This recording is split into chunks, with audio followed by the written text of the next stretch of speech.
Hola, mi nombre es Fernando.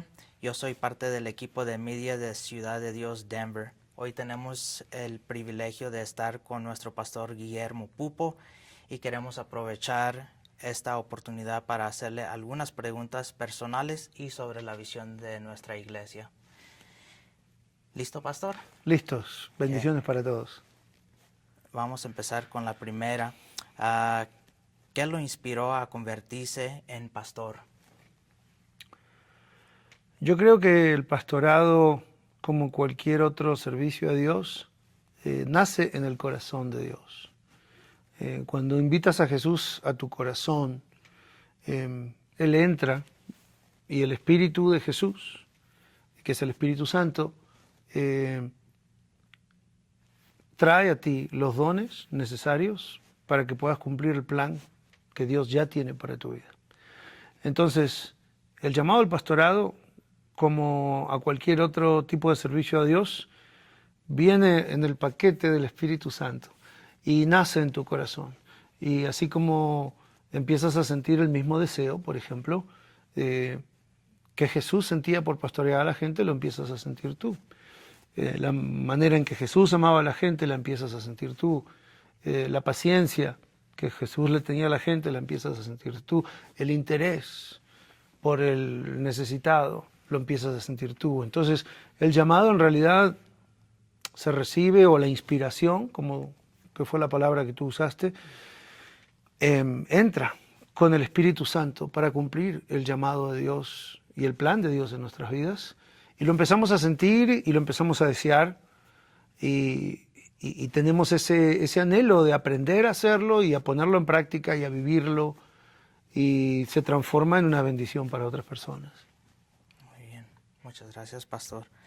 La siguiente pregunta va a ser, ¿cuál es su sueño para esta iglesia y nuestra comunidad aquí a 5 años?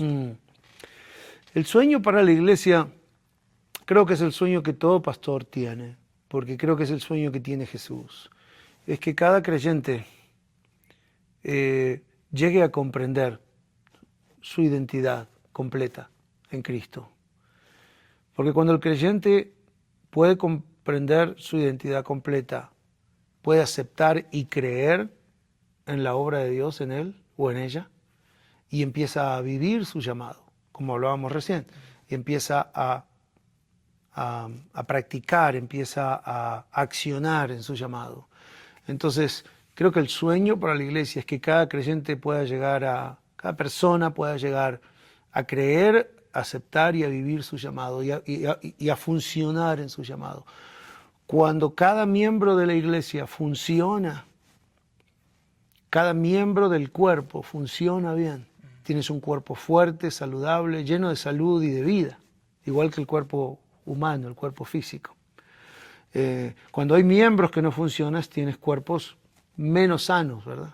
Entonces creo que el sueño de aquí a 5 años es ese, que cada seguidor de Jesús en nuestra comunidad pueda llegar a entender quién es en Cristo y pueda llegar a funcionar en el llamado y los dones de Dios.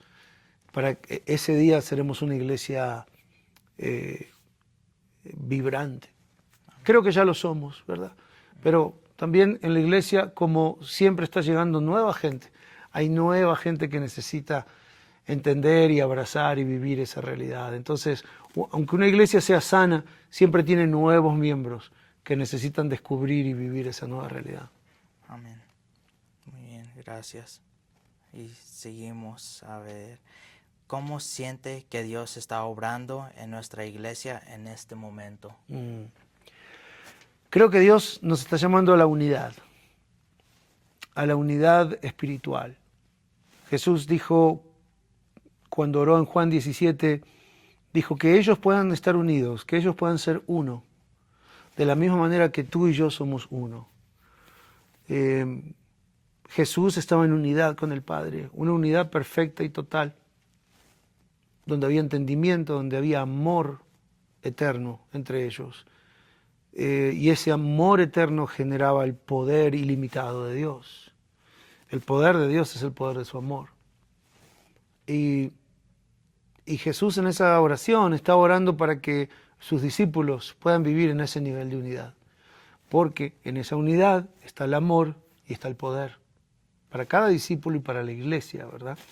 Entonces yo siento que Dios está llamando a nuestra iglesia a que trabajemos en esa unidad, que la busquemos. La unidad no es algo que pasa espontáneamente. Puede haber un grado de unidad que sea espontáneo, porque el Espíritu Santo continuamente nos está, al tener el mismo Espíritu, hay un nivel de unidad básico que está siempre presente, pero para tener una unidad completa, al igual que en cualquier relación, vamos a decir en una relación matrimonial, hay un nivel de unidad básico porque se atraen, porque se aman, pero para que la unidad sea perfecta hay que trabajar los conflictos, hay que remover los obstáculos. Y lo mismo pasa en la unidad de la iglesia.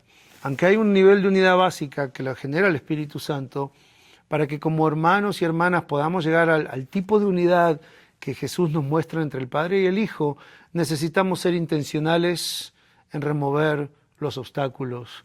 Y remover obstáculos a veces significa perdonar los obstáculos que trae mi hermano, pero también significa la humildad de reconocer los obstáculos que yo estoy trayendo y poder arrepentirme y aprender a removerlos.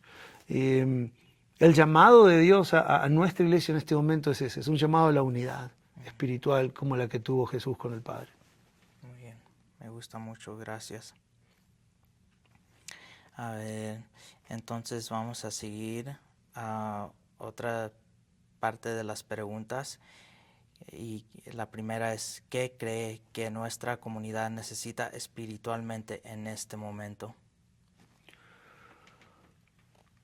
Creo que nuestra comunidad está hambrienta de Jesús. En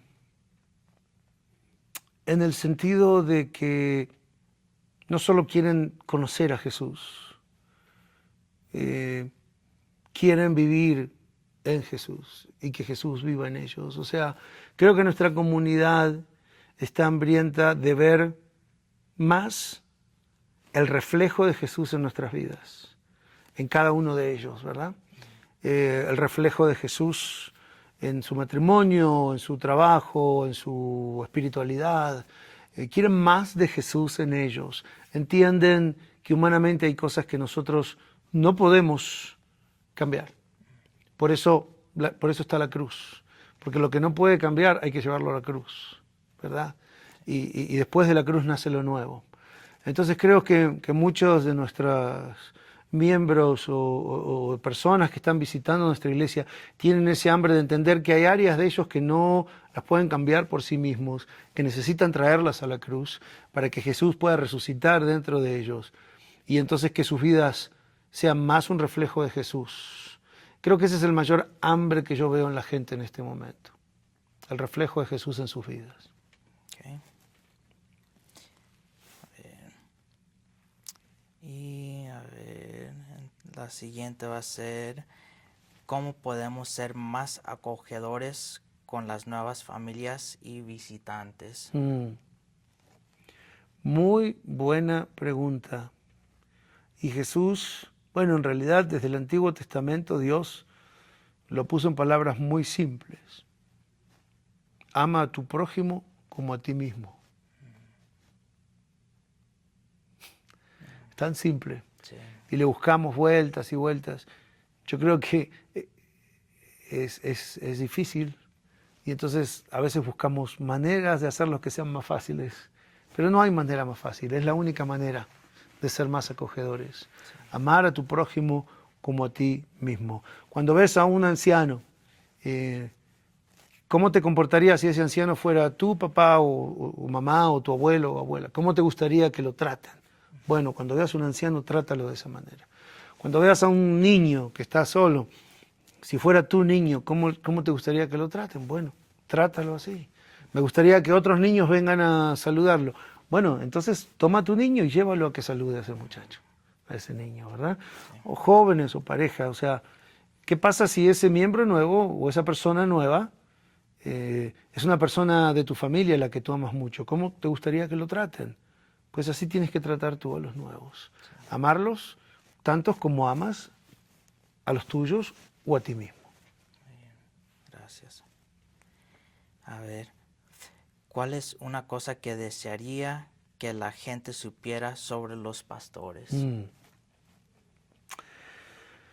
Creo que lo más importante es entender que los pastores somos personas comunes, corrientes, exactamente iguales a todas las demás personas. Exactamente iguales a todas las demás personas. Venimos con tradiciones de muchos siglos, donde la Iglesia ha exaltado a personas en ciertas posiciones como sacerdotes, cardenales, pastores, obispos, apóstoles. Se le han puesto diferentes títulos a diferentes funciones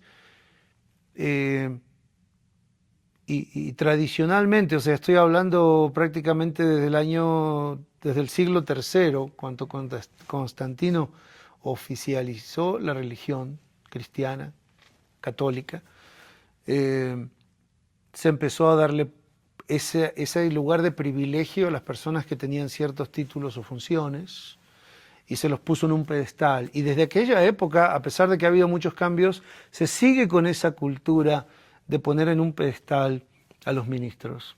Y yo creo que a veces los ministros tomamos ventaja de eso, de ese pedestal, y lo usamos para ejercer nuestra influencia. Algunos con malas intenciones, pero otros con buenas intenciones, con la intención de bendecir, de guiar, de pastorear a la gente. Usamos ese pedestal. Pero la realidad es que no pertenecemos en ese pedestal, no estamos hechos para un pedestal, no somos material de pedestal, porque somos tan imperfectos como todos los demás. Entonces, tarde o temprano, terminamos arruinando el pedestal, con nuestros errores, nuestras faltas, nuestros pecados, como cualquier otro ser humano. No estamos hechos para vivir en un pedestal. Estamos hechos para caminar por la tierra como cualquier otro ser humano. El hecho de que seamos pastores no nos da poderes especiales. Y si nos da algún poder especial es el poder para cumplir la tarea que Dios nos da, que es predicar, aconsejar, acompañar. Pero en nuestras vidas personales somos tan humanos y tan comunes como cualquier otra persona. Tenemos dudas, tenemos tentaciones, tenemos temores, tenemos deseos personales, podemos sentir temor, envidia, podemos sentir odio, rechazo, y tenemos que trabajar en esos deseos y en esas emociones en la presencia de Jesús como cualquier otro ser humano. Y necesitamos de otras personas tanto como otras personas necesitan de nosotros. Yo pastoreo la iglesia, pero la iglesia también me pastorea a mí, con su amor, con sus palabras proféticas. La iglesia me pastorea a mí, tanto como yo la pastoreo a ella. Necesitamos ser pastoreados por Jesús, pero también por otros seres humanos, como cualquier otro ser humano. Muy bien, gracias. Okay. ¿Cuál es su sentir hacia los jóvenes y a la próxima generación? Yo creo que Dios no mira las edades de las personas. Dios hizo que Juan el Bautista, el primo de Jesús, sintiera la presencia de Dios antes de nacer. 6 meses en el vientre de su madre, y Dios lo llenó del Espíritu Santo. Después vemos a un niño Samuel, llamado al ministerio a los 3 años, su mamá lo dejó en el templo. Después vemos a Jesús a los 12 años en el templo enseñando. Vemos a profetas como Isaías, como Ezequiel,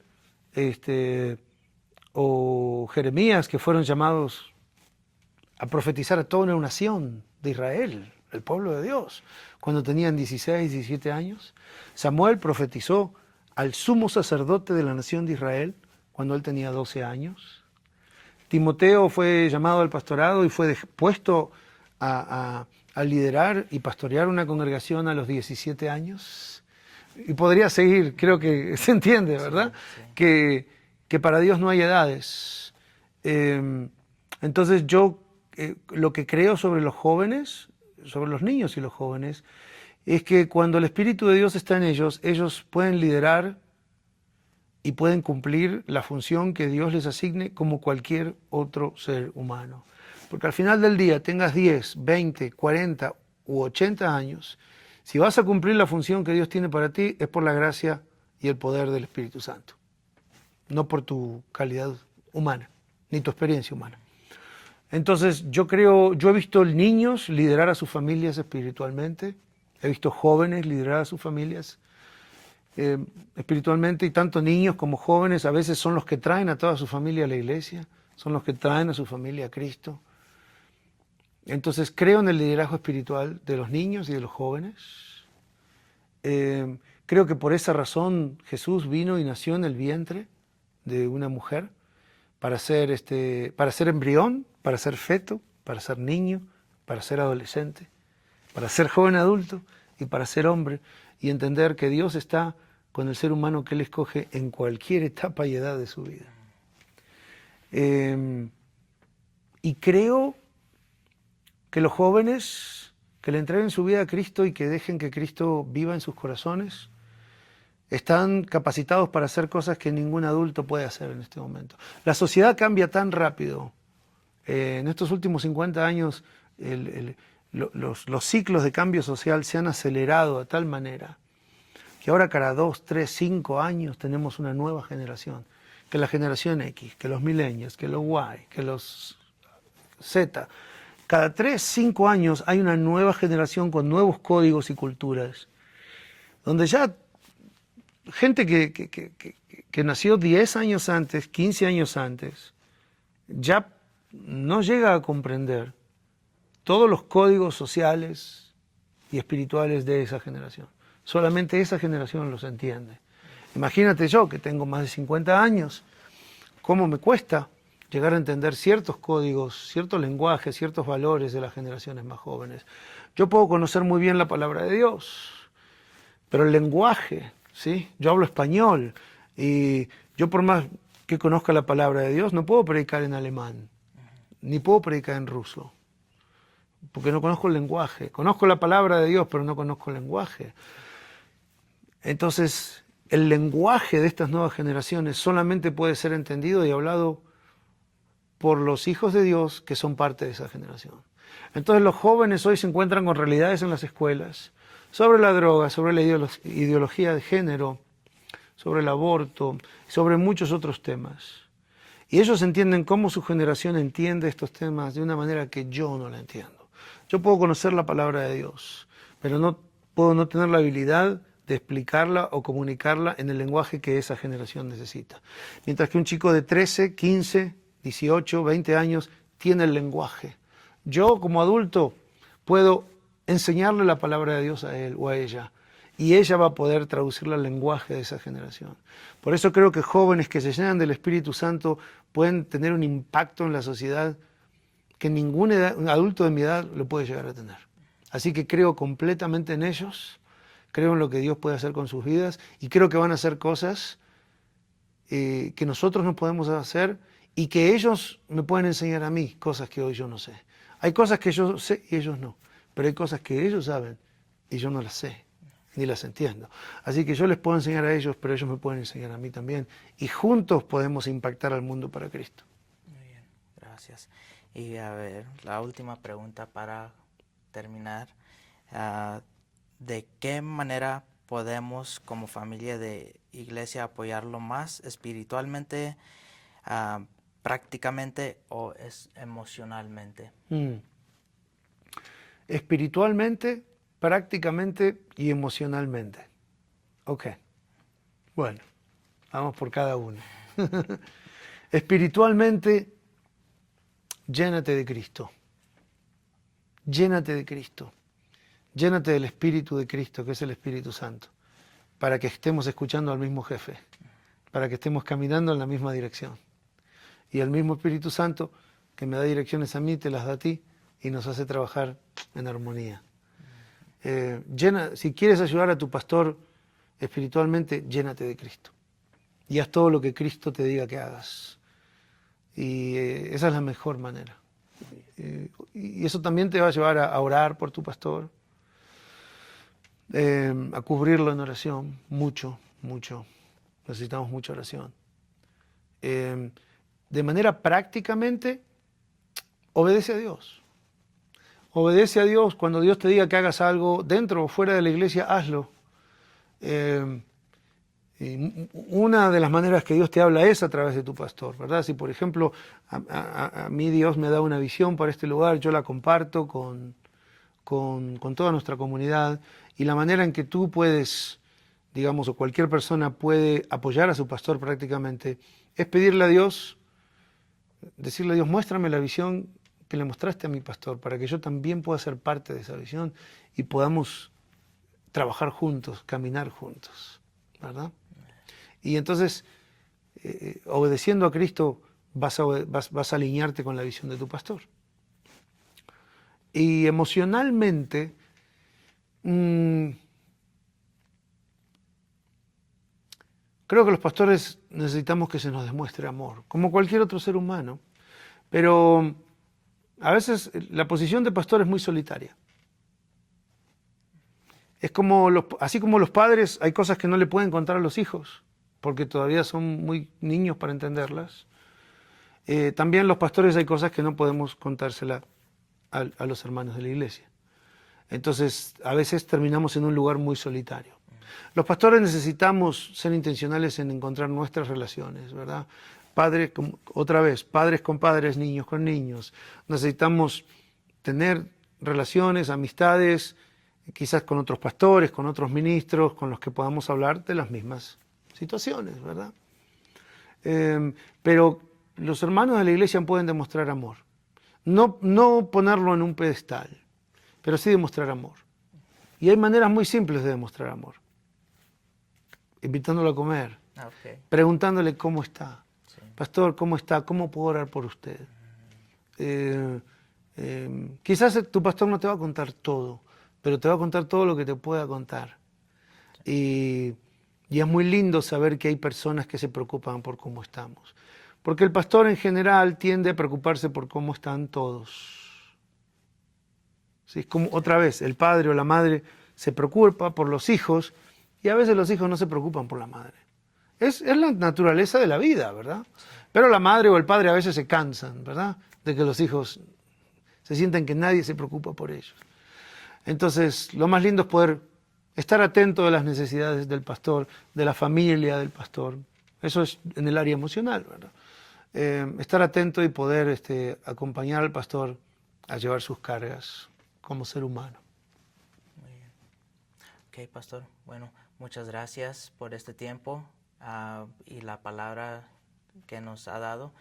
Está todo muy bueno. Muchas gracias. Bueno, muchas gracias a ti y gracias a todos los que nos están escuchando y ojalá que el Señor nos bendiga y nos guíe para seguir caminando con Jesús.